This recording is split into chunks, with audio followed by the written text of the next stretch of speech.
This, when you got involved in this, did you ever believe you'd be here 10 years later looking at all the things you're looking at towards the future, the awards, the number of people coming in? That is a great question, Greg. I'm going to think about that one. I'm going to say yes. Yes, I did. The thing is that when you have a great idea that you know can work, and especially if you have the people to pull it off that you know can help you make that team to make it happen, then I think that anything is possible, including this. When I first had this idea, people thought I was a little crazy because it seemed very far-fetched, out of nowhere, in the most unexpected of places. But I had gained a lot of experience in doing unexpected things in unexpected places. And I knew that with the drive and determination and willpower to get it done, that it would get done. And so I have to thank one person in particular first, and that is Wren King. Wren King was a teacher at Wren Middle School. And people who knew you in middle school would not have expected you to be starting a theater group, right? No, sir. I was a very shy, quiet, introverted kid who could draw. And then somebody came along and said, hey, you know, would you like to become one of these things that you draw? And I thought, I don't know. Sounds kind of scary, but also exciting.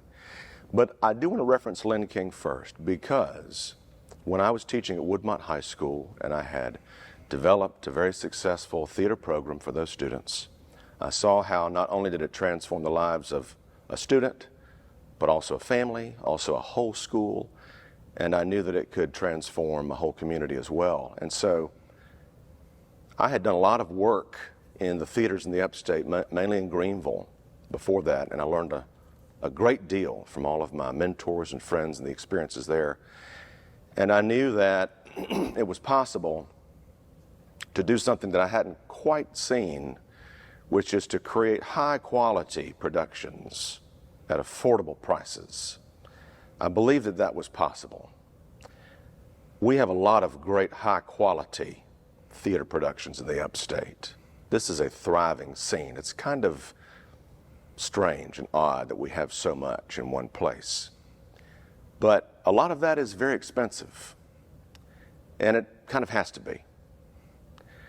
So I knew that my students who didn't have extra income to go see, to drive to Greenville and pay for an expensive ticket to see a show they didn't know if they're going to like or not, I knew that there was a niche to be filled. And I knew that if I could do something of high quality like I had learned how to do on a limited budget or no budget at the high school level, I could probably figure out how to do it at the community level. So word got out that I was looking for a place to start a community theater.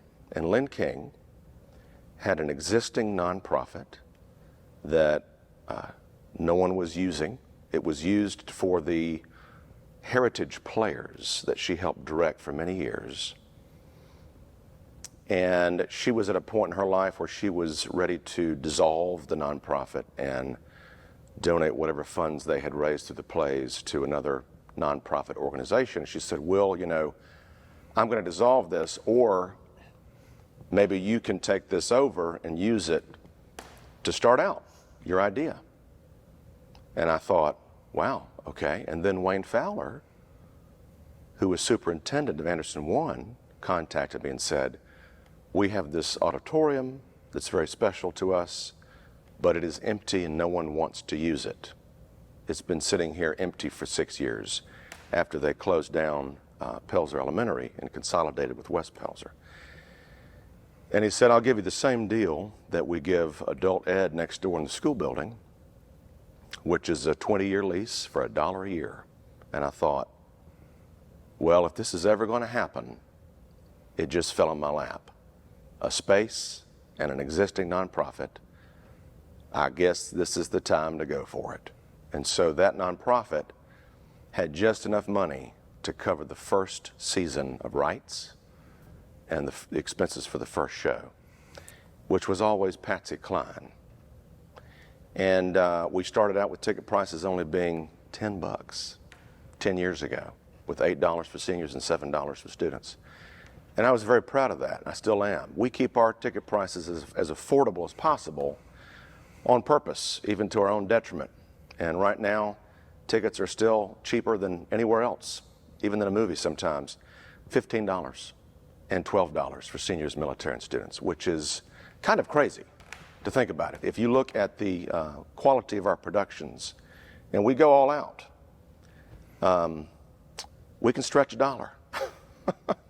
We can make something out of nothing. We can use leftover materials and scrap lumbers and free stuff to make something that is magical for our audiences. And so I want to thank Lynn King and Wayne Fowler for being the two people who enabled Milltown Players to exist. I chose the name Milltown as a tribute to the textile heritage of Pelzer and so many other upstate towns. And I thought it sounded cool. I thought it gave the message that we put on no airs. We are who we are. Everyone's welcome. And because a high ticket price cuts out a huge contingent of your community in terms of who can come see a show, this now opened the doors to anyone who wanted to see a show is not going to be stopped because of a high ticket price. And so I want to talk to you some more Yes, about sir. that in a little bit, but first let's talk to the person that we might not be here if it weren't for her. yeah. So way back in the 1900s, I was a student at Wren High School, and everyone knew me as the kid who could draw. And I was taken advantage of by every person because of that, my artistic skill, including some old mean math teacher down the hall. She wanted me to paint her set for her upcoming musical, Annie, Get Your Gun, whatever the heck that was, right? And we all kind of feared her a little bit. But she believed that we needed musicals at the high school. And so a math teacher put together big productions, musicals. And her friend and I think cousin, right, Nancy Upton, served as the musical director. And they did this for free because they thought we needed it. Can you believe that? And they were right, we did need it. We just didn't know it. And so she had me painting her set for this show, and auditions happened, and she didn't have enough guys to be in the show, and it's the same problem we still deal with today. And she said to me, Will, I need you to be in this show. And I thought, you got to be kidding me. I don't do that. That's terrifying. And I agreed on one condition, that I did not have to sing anything. I only had to sing one line. But I was stubborn, and I spoke it. And so this lady's name is Jo Hood, and it's all her fault that she put me on stage for the first time. And so when I was forming a board for Milltown Players 10 years ago, she was one of the very first people that I called, and I said, you've got to be on this board. And she has been an active part of Milltown Players since, for the past 10 years, and one of my dearest friends. It's unusual, I think, for math teachers to be involved in theater. How did that happen for you? It's very unusual. I had a little girl that wanted to be on stage. And so we did, our first production was Little Abner, and I couldn't get well into that one. But then we did Annie, Get Your Gun, but just, let me back up. Yeah, how long did you teach it there? I taught 20 years at Wren High School. Taught mostly geometry. Didn't have the pleasure of teaching Will, but I just felt like Wren needed some theater. It had been there, it had existed before with Nancy Upton and Betty Sims, who was at Palmetto then, I believe. And we felt like we needed to bring that back. And again, as I said, I wanted my daughter to be on stage because she loved it, and she was just a little bitty thing. But we started, and it just kind of grew, and I had all the math department engaged with me, the entire and the band department. Bruce Caldwell helped as well. And we just, we had a lot of fun. And I think the students saw a different side of me. I was very firm in school, in classroom. But on stage, they saw a different person. And I saw different people. On stage, they could be free to do whatever they wanted to be, and they didn't have to worry about being quiet. And so I think that was part of the draw to be on stage. What made you ask Will to have a speaking part? He was talking about not having enough guys. Is that the only reason you asked him?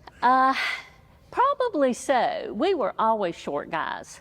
Just always had trouble finding them. And he actually drew a life-size version of Annie Oakley and what was his name? Frank Butler. Thank you. And they looked like the characters that played Annie Oakley and Frank Butler. I mean, that was what an artist, that was how good of an artist he was. And I said, you can come on and just do this one line. That's all you've got to do. Kicking and screaming. And how did you get involved moving forward? As he started a theater here and got you involved, how did that happen? You can't say no to Will Ragland. I think he had trouble saying no to me, and I can't say no to him. I mean, the things that he's done for Pelzer and the surrounding communities, I mean, how can you say no with the productions that he has just come out with? I mean, it rivals anything in our area. And I go to the other theaters, and Greenville always have and always will. But I don't think that there's a thing in Greenville that tops Pelzer. And how meaningful to you personally has being involved in this theater and being here to see these men? I can't describe it. I don't want to use the word amazed. I think we use that too much, but it's just out of, you can't explain how proud I am to see the productions that Will and his folks have done. They just always give 110%. The set design, the costumes, the acting, the singing, the music, it's just always perfection. And I always think, you're not going to top this one, Will. This is the best play you've done, and you're not going to top it, and he always does. And 10 years in here, what would you tell people who've maybe never been to a production over here? It's been here 10 years, and like you said, continuing to grow. I was telling someone earlier, the lady that cleans my house comes to Milltown Players. She lives on the other side of Easley. I tell everybody I see, everybody I come in contact. If I'm in a doctor's office talking to somebody, I say, have you heard about Milltown Players? That's how good they are. And everybody needs to know that the quality of the productions that are here.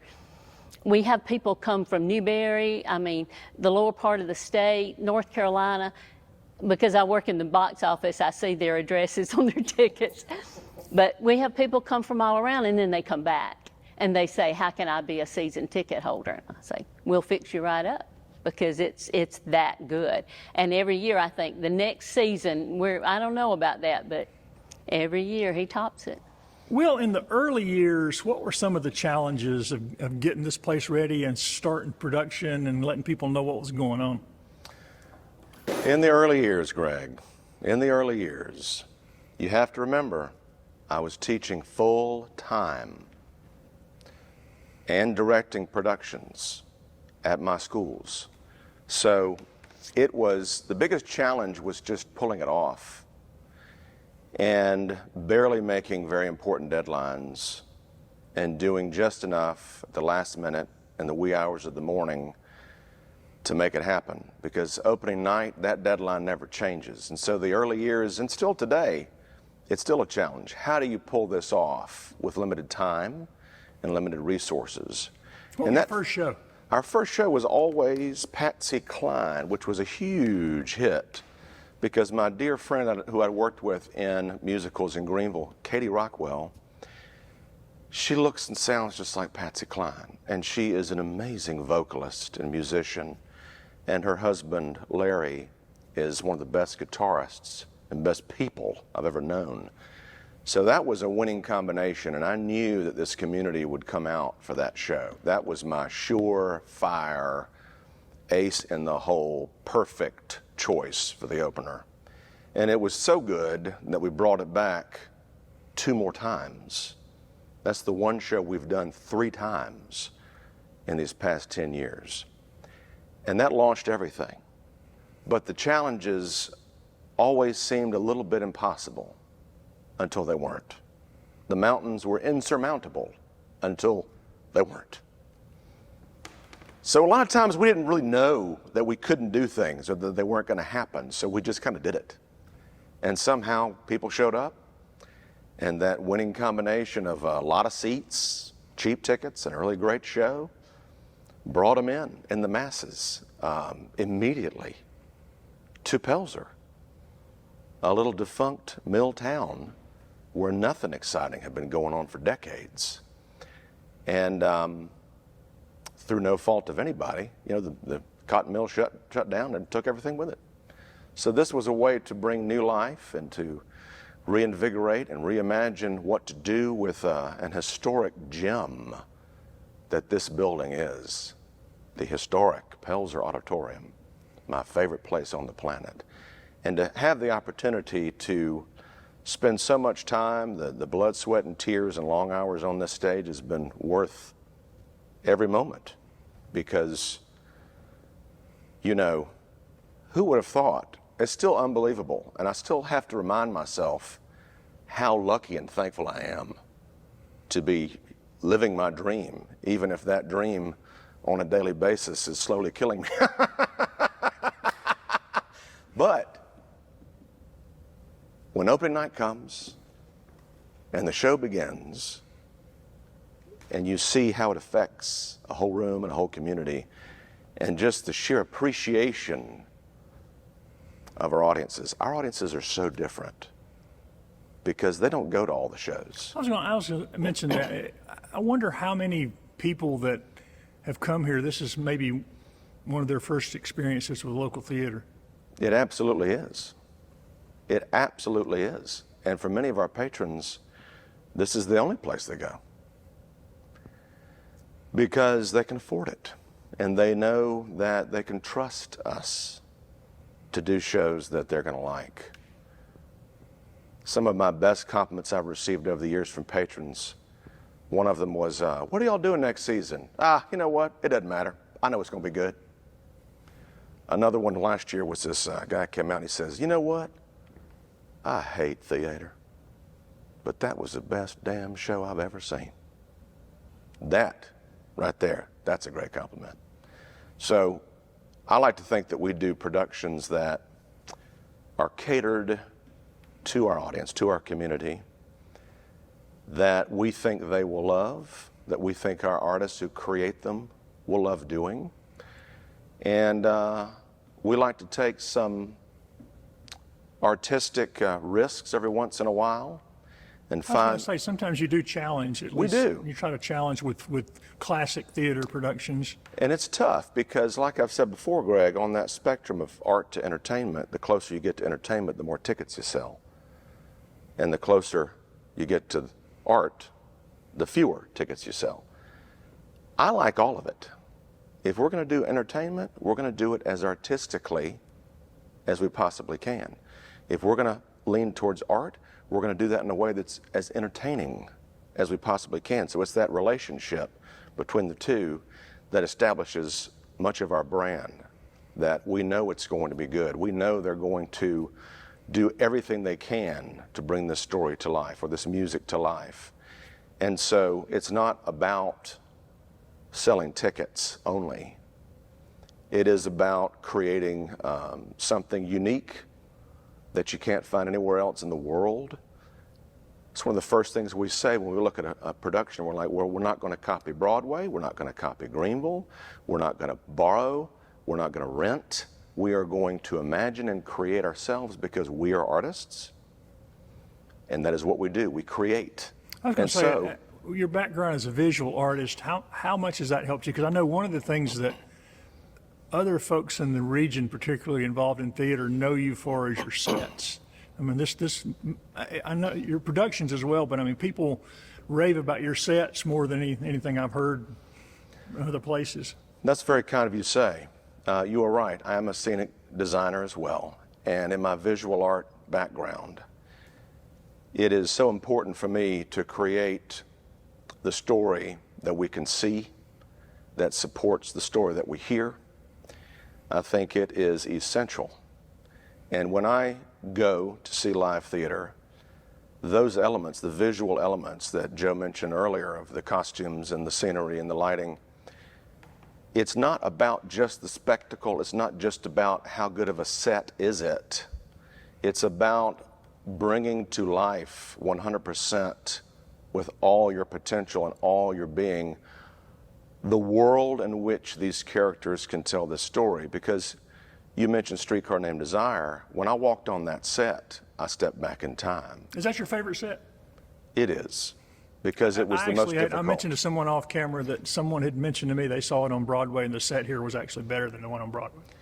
Well, that is very kind to hear. And, you know, what I liked about that set is that it was an impossible situation. When I read the script, I was trying to find simple solutions, but Tennessee Williams always is very descriptive and very specific. And I thought, I have this tiny little stage. How am I going to fit all of this on it? A kitchen, a bedroom, a bathroom, an outdoor area, a stair with a second level, an outdoor area that you can act in. And so all of these problems presented themselves, and it was impossible because I was so busy. Last minute, I tried to get somebody else to design it because I was terrified of it. And people don't know what happens behind the scenes and how last minute that show was.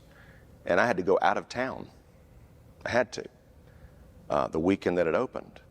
And so I had to leave this very impossible set in the hands of my team, my artists, my friends who work here. And they knocked it out of the park. And when I came back, having stepped away, having been in the weeds in my mind and my eyes just all in this and trying to get it done to the best of its ability, when you step back for a while and you come back to it, and I watched that show, I was astounded. I said, is this us? Did I do this? Did we make this? This blows my mind. And it was one of those rare opportunities or rare moments where you look at the production and you can't stop looking at everything in this world that you've created. It felt like a movie set, but it was made through so many recycled materials and things that we had found in the community. We know every thrift store and antique and vintage store in the area, and they know us. And we go out and we find these things, also in Facebook Marketplace. But, you know, the attention to detail not only assists the actors in believing this imaginary truth, but it also helps the audience escape into that world so they fully believe and follow what's going on. I have a reputation for falling asleep when I watch a show. It's kind of a running joke and has been for decades. And it's the litmus test for many folks is, did you stay awake? So, Streetcar Named Desire is 3 hours long, and I thought, there ain't no way. There ain't no way I'm staying awake for this. And I watched it on the edge of my seat for 3 hours. And I watched it one time, and I'll never forget it. I wish I could have watched it more. But, you know, to be able to engage an audience with everything you've got and tell a story that resonates with them in a new and unique way that they still think about and still talk about for years to come, that is something that most people don't get to say they did.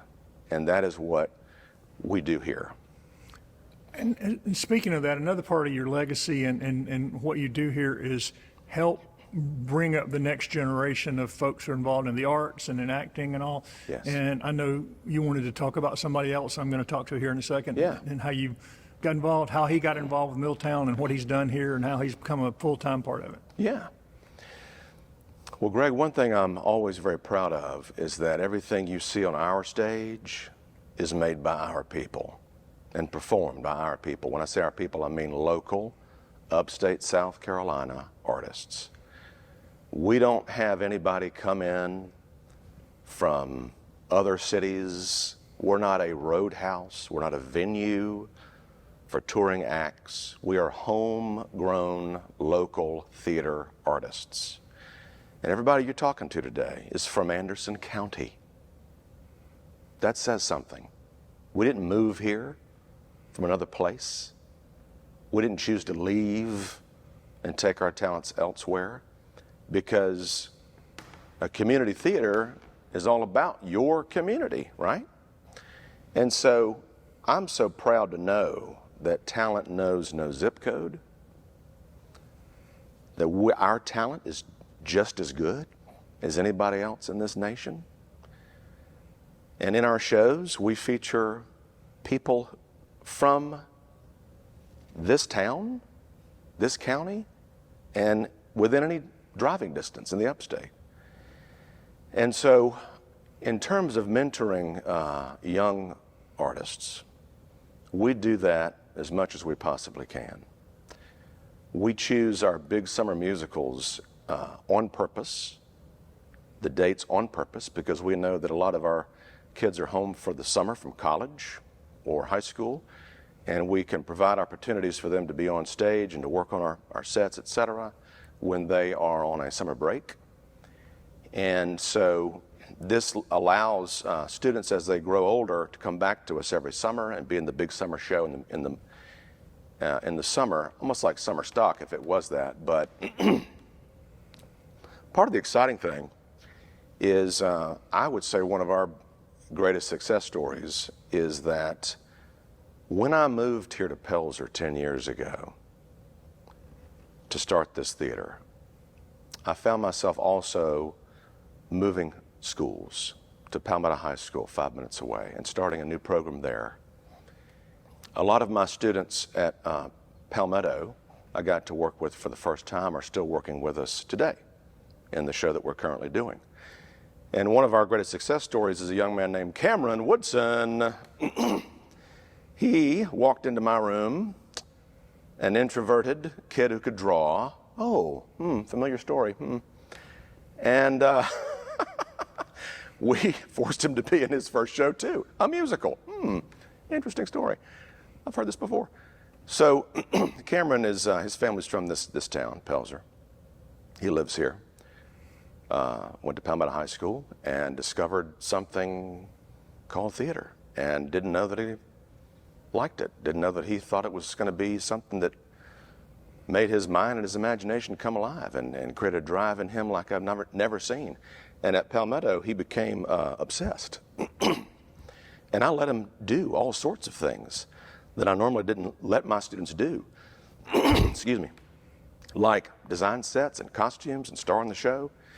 And he became obsessed. And anytime he had free time for the classes, he was coming to the theater class and working on something and participating in something. And anytime a young person could find a passion like that in school, whether it's theater or whatever else, they find something that motivates them, that ignites that spark, that gets them going and say, I have something to pursue, I have a purpose, then we've done our job. And I'm just thankful that it happened to be theater. And so this young man went to Coastal Carolina and majored in acting, BFA, and he has worked with us since the second season.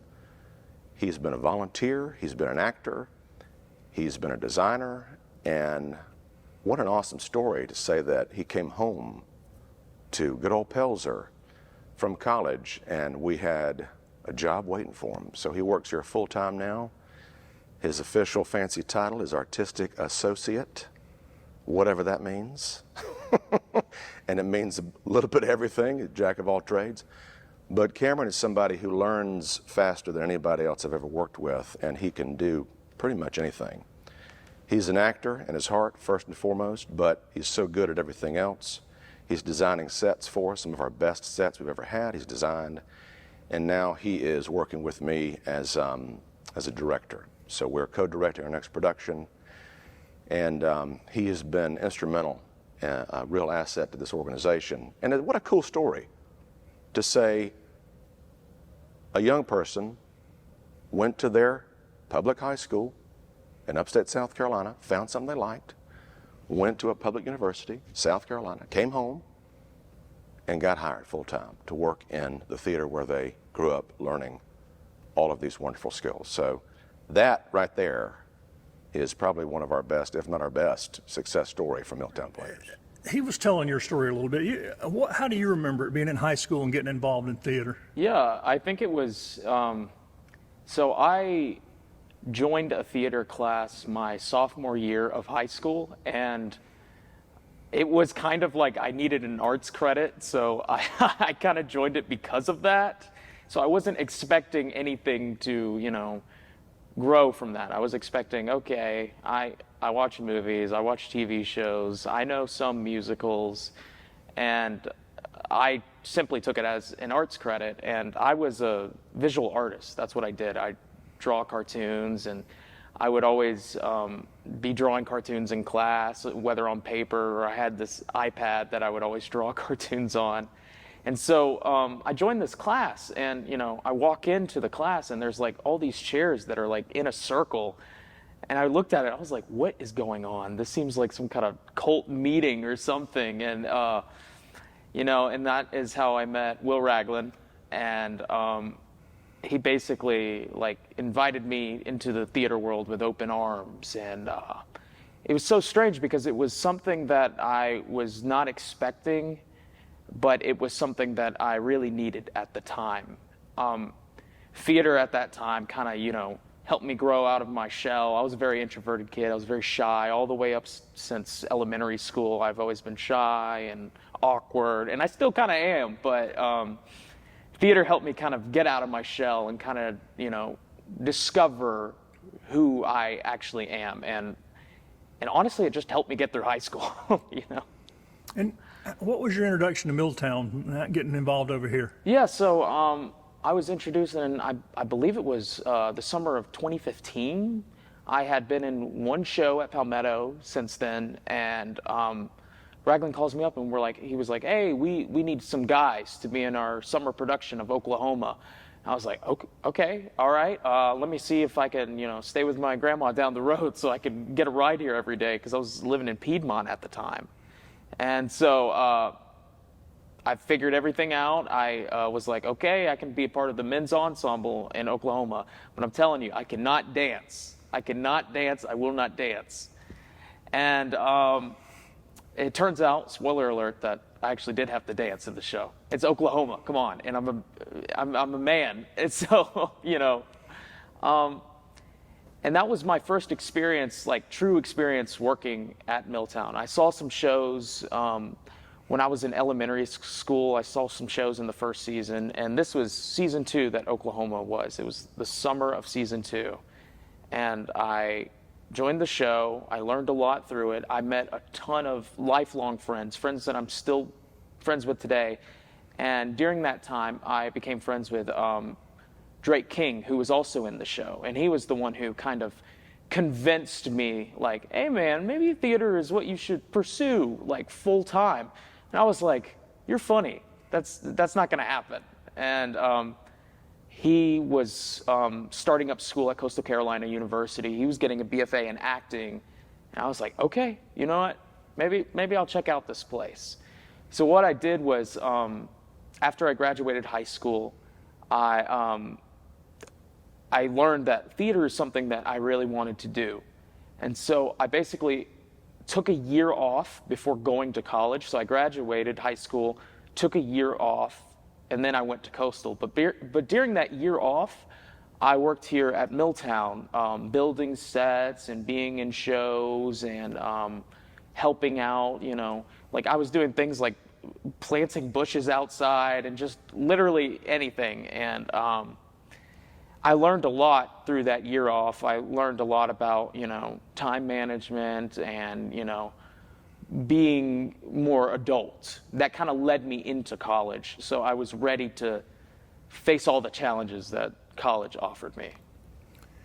At that time, did you think, just a few short years later, you'd be working full time in Milltown and be celebrating 10 years and you'd be a part of that? I think somewhere deep down, yes. But I kind of didn't really know where it was headed. I knew I loved Milltown. I knew I was always going to come back and visit. And I always did during the summers, like even throughout college, before the pandemic stuff happened. But like I was coming back on the summer and working on shows. I was stage managing shows. I was building sets, and so yeah, I was always attached to Milltown because Milltown was the place where it was my first theater home, other than Palmetto High School. But this was the theater that I felt attached to because it was a theater that believed in the quality of the shows they make, and they offer it for such affordable prices, because like when I was in high school, I couldn't see any shows because I couldn't afford them. They were so expensive, and I could barely go to the movie theaters. But it was something I really connected to growing up, not rich. I wasn't able to afford to go to these shows. So I think working here was such a big deal for me because I could say that I'm helping other people who are like me and from this area and allowing them to have the experience of live theater, which not many people around here have that experience. So you've kind of walked the Will Ragland path from visual artist to stage performer to working here. Are you going to run for mayor next? No, I don't think I can handle that. No, it's too stressful. But yeah, I don't know. I feel like that's kind of why me and him connected so much, and because we're very like scarily similar with our paths that we took. We started out as visual artists, and then we started getting interested in performing, and now I'm doing all this backstage stuff. Like I'm directing a show right now, and I designed Barefoot in the Park, which was our last show, and just doing so many things and never having enough time to do them. But I do them anyway because I love doing this, and I love the results, and I love seeing the reaction from audiences and being able to grow that connection with our audiences. And I don't know, I just love it. I love it. All right, well, you're 10 years in. Let's talk about the future. You just got some recently good news about a grant that's going to help y'all plan for the future. Yes, sir. Oh, what good news it is. We are getting some support from the state of South Carolina through the Parks, Recreation, and Tourism. And it is to help renovate this old auditorium that is over 100 years old. It was built in 1920 by the cotton mill, and specifically the seating, because this seating is old and small and wooden and broken and falls apart. And if you look up in the balcony, those seats are the worst because they are original 1920. We love those seats, but sitting on a wooden seat for 2 hours is tough. People have come in here now bringing cushions and pillows. It's a little embarrassing, but when most of the tickets that you sell are only $12, there ain't no way that you will be able to replace 500 seats. There ain't no way. So I saw that the Peace Center got a huge gift from the state of South Carolina a couple of years ago for like, I don't know, what was it, $17 million? And I thought, well, shoot, if the Peace Center can get some help, maybe a little old Pelzer can too. And so I got a quote from the same architects who are working on the Peace Center project and described to him the goal of replacing all of our seats with brand new, cushioned, larger, and historically appropriate seating. Now, Greg, when you do that, it's not about just taking up old seats and putting in new, because what's under these seats is an old floor. You can hear it. It's moving right now. It's soft.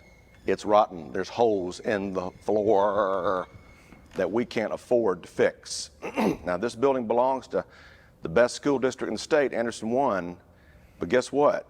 They're on a limited budget too. They can't be spending money on a building that they don't even use for their students, so it's up to us to figure it out. So it was $1.8 million was the quote. And after I picked my jaw off the floor, I thought, okay, this is another impossible task. Fortunately, our representative, Ann Thayer, who's a big supporter of us and has been coming to our show since the beginning, she told me what could happen. And we are now getting $1 million grant to help fund this renovation, which is not just seats, it is fixing the floor. It is redesigning the layout of these seats because they're going to be larger with more room in between the rows. There's going to be fewer seats. And then we need to think about safety, like aisle lighting, new railing in the balcony, and redesigning where aisles go that make it safer and easier to use.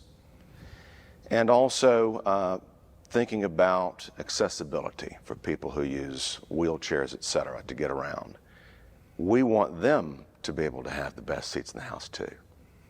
So we're going to, I'm talking with the architect this week, coming up with a new plan to change our scope of the project, because there's no way I can raise $800,000. I don't have the capability of doing that.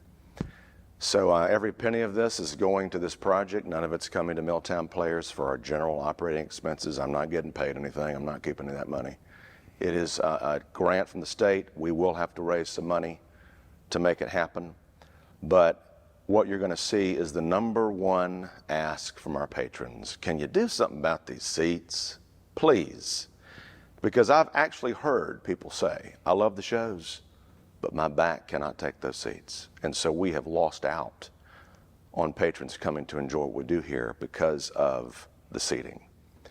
And we're excited for this. We're so excited for this. It is a generational fix that hopefully we will not have to ask for help for this for another 100 years.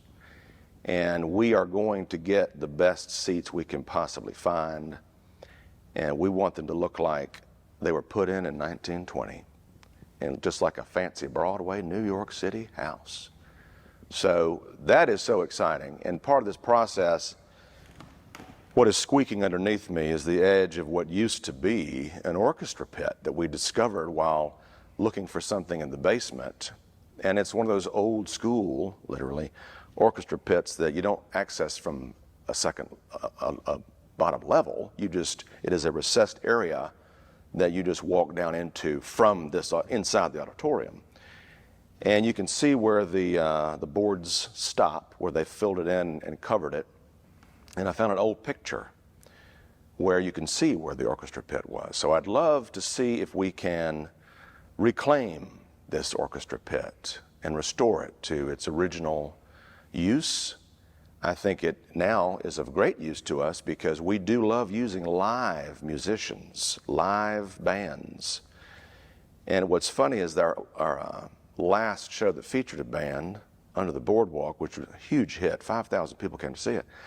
I measured this space, this area, and I realized this is the same area that we're using now on stage for an 8-piece band. So this will work for us, and it will clear up space on stage so that instead of using recorded tracks for musicals, we now have the ability to use live musicians for all of our shows, hopefully. Well, just the audio experience of something coming out of an orchestra pit, too. Right. It's a totally different thing. And we can also have more control. You know, when you have a singer on stage with a directional mic and you've got a horn line behind them blasting into that mic, or a very loud drum kit with the drums echoing over all these flat surfaces, it's hard to control the sound that comes to the audience, because a lot of our patrons, they want to hear the music, they want to hear the words, the lyrics, and so it always poses a challenge to find those musicians who are not only great and very good, but are willing to adjust how they play to match what the audience needs and wants to hear. So having it in a recessed area that is contained will allow us to better control that. And if you got to remember, this place was designed and built with none of that in mind. There was no sound system. It was just played live right here. No one used mics. They just had to project. And this new vision will be in addition to all the things you've already done here. I mean, Yes. y'all put in new air conditioning. You've done a lot of other upgrades to this building as you've gone through this past 10 years. That's right. And we invest in these spaces that we lease from the school district. The air conditioning, thankfully, was part of a district-wide upgrade because it was very expensive and because we were also using 5 residential units out back that were installed when I was in 4th grade back in 1988. And they would conk out in the middle of a show, and I'd have to walk back there in the heat in my suit trying to figure out how to turn it back on so people didn't sweat.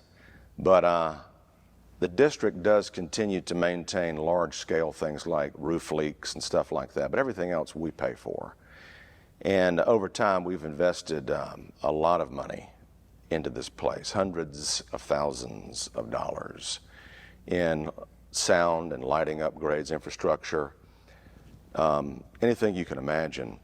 Have you had other good community partners? Oh, yes. That has helped you guys? Yes, we rely on that. We rely on our sponsors, our patrons who want to donate to us. Since we are a nonprofit, we have local businesses who like to sponsor shows. And one amazing thing that was a game changer for us is that we had a gift left to us in a will that was unexpected. And that really affected me greatly, to think that we brought so much joy to this couple's life that they wanted to thank us for it. Right. These upgrades and all, how long will all that take? Do you have any timetable? I got an email from the architect, which we're going to talk soon, and he says that there's a lot of planning, the design phase, finding the materials and finding everything we need and putting it all together. The plan right now is to finish season 11, which is about to start, and that ends in August of 25, and then to have a temporary shutdown in order to do all of these renovations. And he says it's going to take about 2 or 3 months, which I think we can plan for and work around. And it's going to be something that is going to blow everyone's minds, especially ours, to walk in here and see seats that are beautiful and comfortable.